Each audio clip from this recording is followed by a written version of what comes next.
Jeet last কবে অন্য production হাউসের আন্ডারে কাজ করেছে কেউ বলতে পারবেন? আমি তো ভেবেও বলতে পারবো না।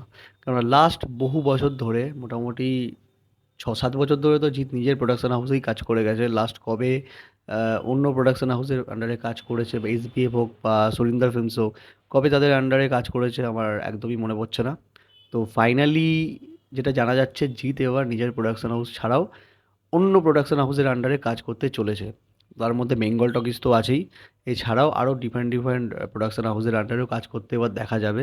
কেননা প্রচুর প্রচুর ডিরেক্টর বা যারা আছে, তারা এর আগেও অনেকবার স্ক্রিপ্ট নিয়ে জিতের কাছে এসেছিলো, বাট সামহাও কোনোভাবে সেটা ওয়ার্ক করেনি, বা তখন সময় হয়ে ওঠেনি, এরকম হতে পারে, তাই জন্য হয়তো কাজটা করে উঠতে পারেনি জিৎ।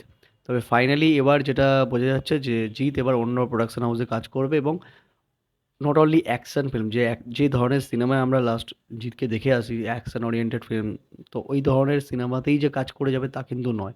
এবার কিন্তু জিৎ নিজের টেস্ট পাল্টাচ্ছে, কেননা জিৎ এবার অন্য ধরনের সিনেমাতেও কাজ করবে। তার মানে সিরিয়াল করবে? না, না, একদমই নয়। সিরিয়ালই যে করবে এরকম নয়। তো এবার সেটা ডেফিনেটলি একটা যদি প্রজাপতির মতো সাবজেক্ট হয়, তাহলে তো সেটা খারাপ নয়। সেটা তো আর সিরিয়াল আমি বলতে পারি না। বাট জিতকে কিন্তু এই এক ধরনের কাজে দেখে দেখে পাবলিকও কিন্তু বোর ফিল হয়েছে। কেননা জিৎ যে ধরনের সিনেমাগুলো করেছে সেগুলো যে বিরাট বক্স অফিসে সফল হয়েছে সেরকমও তো কিন্তু নয়। যদি আমরা দেখে থাকি যে জিতের লাস্ট কিছু 5-6টা সিনেমার কথা যদি ভেবে থাকি, তাহলে সেগুলো যে খুব হিট বা সুপার হিট হয়েছে সেরকম কিন্তু নয়। এই একটা কি দুটো হয়তো চলে গেছে, সেটা হচ্ছে রাবণ চলেছে, চেঙ্গিজ চলেছে। বাট যদি মানুষের কথা বলি, ফ্লপ হয়েছে। তার আগে বাজি ফ্লপ হয়েছে, বা বাজি তো ডিজাস্টার হয়েছে হয়তো। তো এই ধরনের প্রচুর সিনেমা কিন্তু ওয়ার্ক করেনি। বাচ্চা শ্বশুর চলেনি, তারপরে ইন্সপেক্টর নটিকে, এগুলো সব জিতের প্রোডাকশন হাউসের আন্ডারেই করা। এই সিনেমা কিন্তু চলেনি, একদমই চলেনি। এবার জিৎ যদি ক্রমাগত একই ধরনের সাবজেক্টের ওপর একই ধরনের সিনেমা করে যায়, তাহলে কোথাও না কোথাও একটা বোর ফিলিং পাবলিকও করবে যে একই ধরনের, কিন্তু হয়তো আমরা জিৎকে কমার্শিয়াল সিনেমাতে দেখতে পাচ্ছি, কিন্তু সেই রিপিটেটিভ হয়ে যাচ্ছে ব্যাপারটা।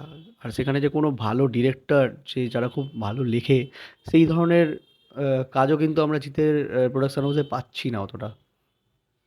তো সামাও যদি এটা হয় যে অন্য প্রোডাকশন হাউসের আন্ডারে ভালো ডিরেক্টরের আন্ডারে যদি কাজ করে, তাহলে ডেফিনেটলি একটা ভালো কাজও আমরা দেখতে পারবো, জিতকে আমরা অন্য রূপে দেখতে পারবো। এবার করুক না, বছরে যদি জিৎ 3টে বা 2টো সিনেমা করে, তার মধ্যে একটা যদি অন্য রকমের সিনেমা হয়, একটা যদি অ্যাকশন সিনেমা হয়, তাহলে সেটা তো খারাপ নয়। তো আমরা সেটার জন্য খুব ওয়েট করে আছি, এবং আমরা আরেকটা কথা খুব চলছে, সেটা হচ্ছে বেঙ্গল টকিজের আন্ডারে যে জিতের সাথে কাজ করার একটা কথা চলছে। তো এবার লোকে অন্তত ভেবে ফেলছে যে দেব আর জিৎকে আবার একসাথে আমরা দেখতে পারি। তো দেব আর জিৎকে একসাথে দেখার জন্য সারা বাংলার মানুষ কিন্তু মুখিয়ে আছে, এটা একদম সত্যি কথা। কিন্তু সেটা বাস্তব কতটা হবে সেটা নিয়ে একটা জলঘোলা আছেই। কারণ দেব এবং জিৎ দুজনে কিন্তু বাংলার টপ মোস্ট হিরো। 1 নম্বর 2 নম্বর জানি না, তবে দুজনকেই কিন্তু আমি 1 নম্বরই রাখবো, কারণ দুজনে কিন্তু টপ হিরো। এবার দুজনের ফিজও কিন্তু সেম। দেব যদি একটা সিনেমার জন্য 1 থেকে 1.5 কোটি টাকা চার্জ করে, তো জিৎ তো তার থেকে কম কখনো করবে না। জিৎ ভাই নিজের সোয়াগ নিয়েই চলে। তো দুজনের ফিজ দিয়েই যদি একটা সিনেমার 3 কোটি চলে যায়, 3-3.5 কোটি, তাহলে একটা সিনেমা কত কোটি টাকা দিয়ে বানানো হবে, কি সিনেমা বানানো হবে, সেটা বক্স অফিস রেভিনিউ বা কী হবে, সেই জিনিসটা পাবলিককে বুঝতে হবে। তো হয়তো একটা সিনেমাতে তার ক্যামিও থাকতে পারে, কিন্তু দুজনকে সেম মানে স্পেসে, দুজনই প্রোটাগনিস্ট, দুই পৃথিবীতে যেরকম রাজ চক্রবর্তী করেছে, তো সেই ধরনের কিন্তু কাজ আজকালকার দিনে, আজকের দিনে দাঁড়িয়ে কতটা হওয়া পসিবল, সেটা কিন্তু মানে খুবই সেটা দ্বিধায় আছি। সেটা হয়তো সম্ভব নয়।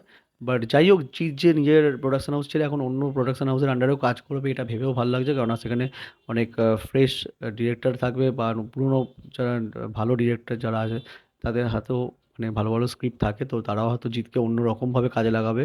এটা ভেবে ভালো লাগছে। তো দেখা যাক জিতের নেক্সট বুমেরাংয়ের পরে নেক্সট রিলিজ কী থাকে।